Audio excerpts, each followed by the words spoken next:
Here's the truth. Most coaches don't wash out because they're bad at coaching. They don't get real traction because they're making business decisions that make success almost impossible. A few years ago, I started noticing something that didn't sit right with me. Really talented coaches, people who cared deeply about their clients, were struggling to make a living. Not because they couldn't coach, but because they didn't know how to run a coaching business. That's not their fault. Most coach training programs teach you how to coach. They don't teach you how to get clients, how to structure your services, or how to build something sustainable, like a coaching practice that supports you financially. Apparently, they leave that to the experts.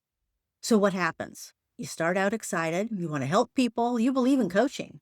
But then you're chasing clients, second guessing your pricing, wondering why it takes so long and why it feels so hard. And there's something out there that makes this even more of a struggle. A lot of coaches are being shown a version of this business that isn't realistic. You see the headlines or the social media posts. Be $1 million coach. Make 6 or 7 figures within 6 months. Just pick a niche and scale. So you start to think, maybe it's me. Maybe I'm just doing it wrong. And so you invest in those programs and expensive tools. I mean, you got to spend money to make money, right? But that single strategy, shiny object solution that promises to fix everything doesn't deliver like you hoped. And instead of getting clarity, you get overwhelmed. And instead of building momentum, you start to feel like you're falling farther and farther behind. Instead of getting paid to coach, you're the one paying for more coaching, more programs, more apps.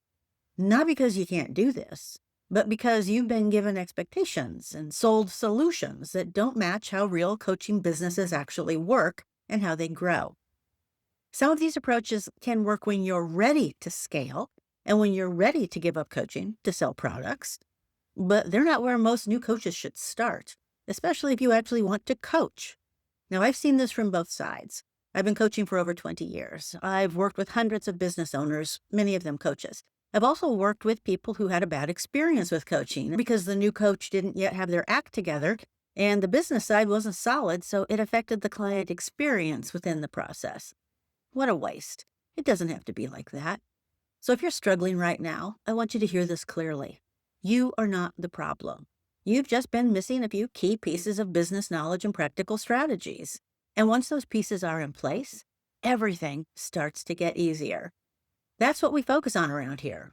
Not just how to run your coaching business, but how to build a coaching practice that actually works. For you, the coach, and for your client, those people you want to pay, stay, and refer. If that's what you've been looking for, coach, you are in the right place. Watch your first video now.